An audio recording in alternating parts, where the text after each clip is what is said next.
Antíoco, mientras tanto, furioso por los reveses que había sufrido a manos de Simón, marchó contra Judea, la devastó y asedió a Hircano y a sus seguidores dentro de Jerusalén. Por cuanto los suministros estaban disminuyendo, tuvieron que expulsar de la ciudad a todos los que eran demasiado viejos y jóvenes para luchar. Pero los asediadores rehusaron dejarlos salir, y ellos estuvieron vagando miserablemente en los fosos, debajo de las murallas, hasta que llegó la fiesta de los tabernáculos.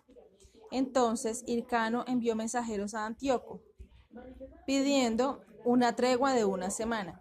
Antíoco no solo le concedió lo que pedía, sino que envió una cantidad de toros con los cuernos dorados y copas de oro y plata llenas de especias, para emplearlo todo en los sacrificios. Los pobres judíos que estaban fuera de las murallas recibieron estos dones, y se les permitió volver con ellos a la ciudad. Debido a esta generosidad, Antíoco vino a ser conocido como el Piadoso. Finalmente, Hircano hizo un tratado con Antíoco, ofreciendo 500 talentos de plata y rehenes, incluyendo a su propio hermano. Antíoco levantó entonces el sitio, derribó hasta los cimientos las murallas de la ciudad y se retiró. Abriendo el sepulcro de David, Hircano tomó 3.000 talentos de plata y usó de esta cantidad para levantar el sitio.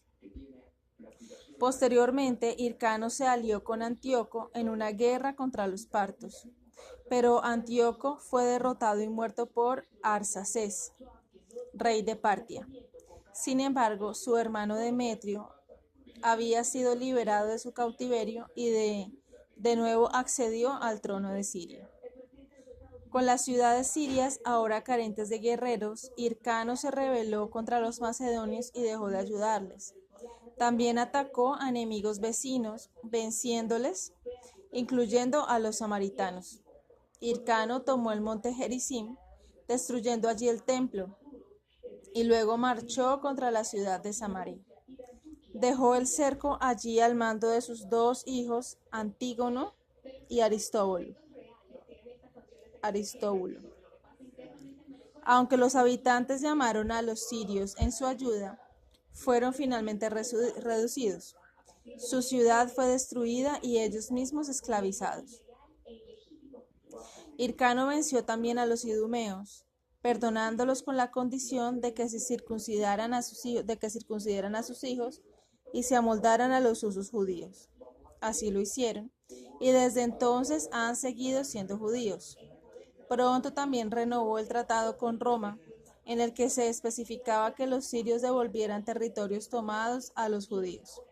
Demetrio, que había tenido esperanzas de atacar a Hircano, se vio imposibilitado de hacerlo, porque Alejandro Sevina le arrebató el trono a aquel perverso, y fue sucedido por Antíoco Gripo y por otros en las guerras civiles seleucidas. Los éxitos de Hircano provocaron los celos entre los judíos y los fariseos le eran particularmente hostiles. Al principio él era un discípulo de ellos, y mientras ellos lo pasaban bien, Hircano les preguntó si tenían críticas acerca de la forma en que gobernaba.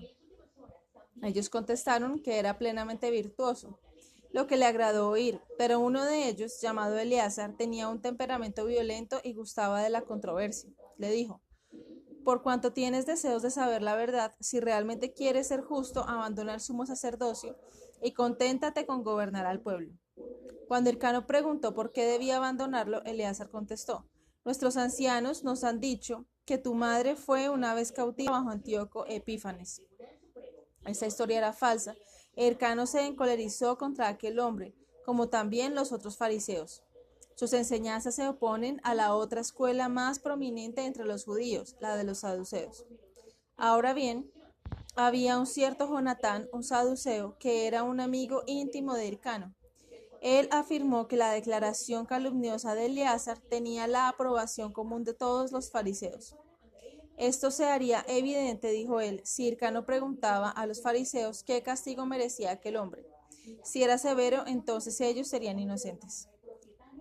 Hircano entonces hizo esta pregunta a los fariseos y ellos le contestaron: Eleazar merece ser azotado y encadenado, porque no parece correcto castigar unas meras palabras con la muerte. Hircano se enojó y comenzó a creer lo que había dicho Jonatán, por lo que finalmente dejó a los fariseos para unirse a los saduceos.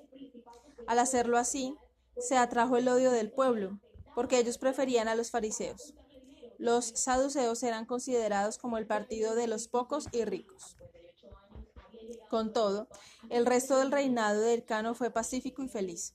Murió después de haber gobernado 31 años a los judíos, dejando 5 hijos. Dios le encontró digno de 3 de los más grandes privilegios: el gobierno de su pueblo, el sumo sacerdocio y el don de la profecía. En cuanto a lo último, la deidad le reveló el futuro. Predijo, por ejemplo, que sus 2 hijos mayores no permanecerían como gobernantes del Estado. Aristóbulo. Hircano había dejado el gobierno de Judea a su mujer, pero Aristóbulo, el hijo mayor, le echó en prisión y dejó que muriera de hambre. También encarceló a todos sus hermanos menos a Antígono, al que amaba y consideraba digno de una posición como la suya. Aristóbulo fue el primero de la familia en coronarse, transformando el gobierno en un reino. Ahora bien, aunque Aristóbulo favorecía a su hermano Antígono, los cortesanos y otros intentaron enajenar a los dos con acusaciones maliciosas. Al principio el rey no quería creérselos, pero luego comenzó a sospechar de su hermano. Durante la fiesta de los tabernáculos, Aristóbulo yacía muy enfermo en palacio. Mientras tanto, Antígono se vistió de manera regia y con oficiales fuertemente armados a su alrededor. Fue al templo a ofrecer oraciones por la recuperación de su hermano.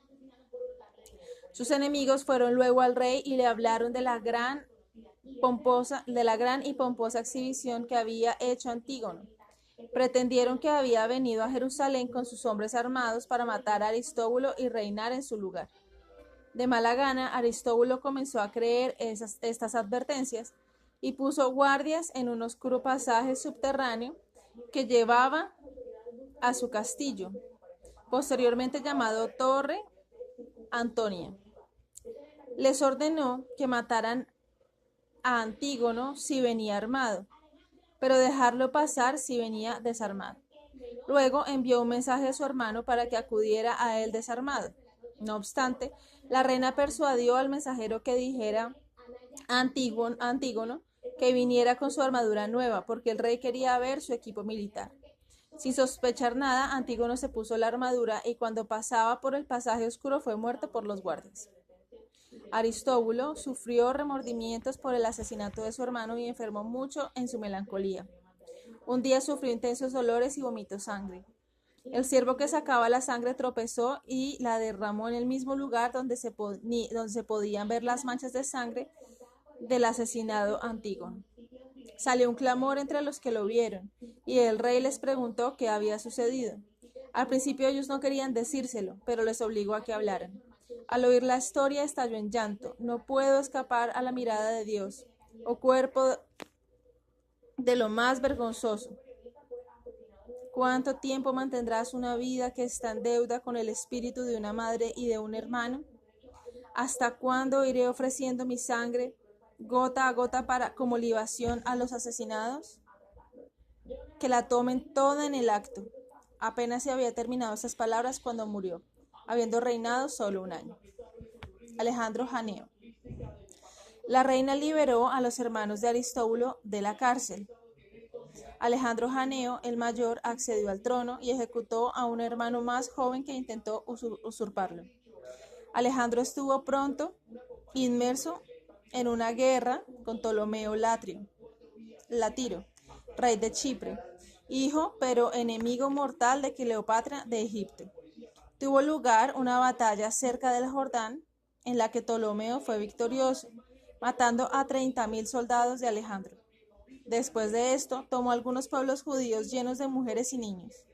Ptolomeo ordenó a sus hermanos que le cortaran el cuello y los descuartizaran, echando los trozos en candeleros hirviendo y que los gustaran.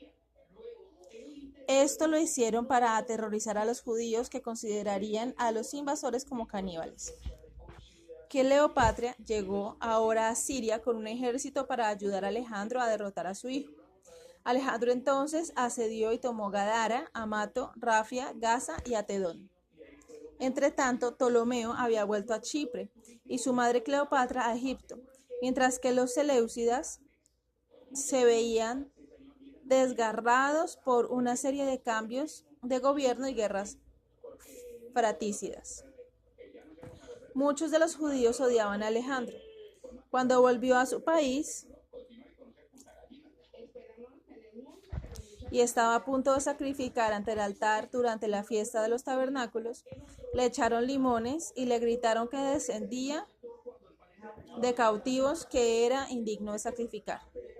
Enfurecido, empleó mercenarios extranjeros para poner fin al motín, dando muerte a 6.000 judíos. Volvió luego a invadir el país al este del Jordán, obligando a sus habitantes a pagar tributo. Pero en una batalla con Obedas, rey de los árabes, Alejandro fue empujado a un precipicio y perdió todo su ejército. Él escapó a Jerusalén, donde el pueblo pronto levantó otro motín contra él. Después de 6 años de luchar contra ellos, Alejandro mató a 50.000 judíos. Cuando trató de aplacar al pueblo preguntándoles qué debería hacer, ellos gritaron: «Muérete». Los insurgentes llamaron ahora a Demetrio III, euceros de Siria, para que les ayudara. Alejandro huyó a los montes, donde se reunieron con él 6.000 de los judíos rebeldes, que ahora se compadecían de su condición. Alarmado ante esta deserción de sus filas, Demetrio se retiró. Alejandro asedió entonces a sus enemigos en Besoma y tomó la ciudad, llevándose a sus cautivos a Jerusalén. Luego, mientras estaba celebrando con sus concubinas, crucificó cruelmente a 800 de sus enemigos, haciendo degollar delante de ellos, mientras estaban vivos aún, a sus mujeres y niños. Esta horrible acción espantó de tal manera a los que se le habían opuesto que 8.000 huyeron de la ciudad aquella noche. Alejandro de nuevo entabló guerras extranjeras con Siria y Transjordania, tomando Pella, Gerasa, Golán y Seleucia, y la fortaleza de Gamala. Volviendo a Jerusalén, después de esta campaña de 3 años, fue recibido cordialmente gracias a sus éxitos. Reposando de sus guerras, enfermó gravemente a causa de sus excesos de bebida y de fiebre cuartana. Pensó que podría curarla con una campaña activa, pero se fatigó excesivamente. En su lecho de muerte le dijo a la reina que aplacara a los fariseos, por cuanto ellos tenían el apoyo popular. Luego murió a los 49 años de edad, habiendo reinado 27 años. Ella puso su cadáver al cuidado de los fariseos y ellos le encomiaron delante del pueblo y celebraron un espléndido funeral. En la página 376 aparece una carta dinástica de los macabeos asmoneos.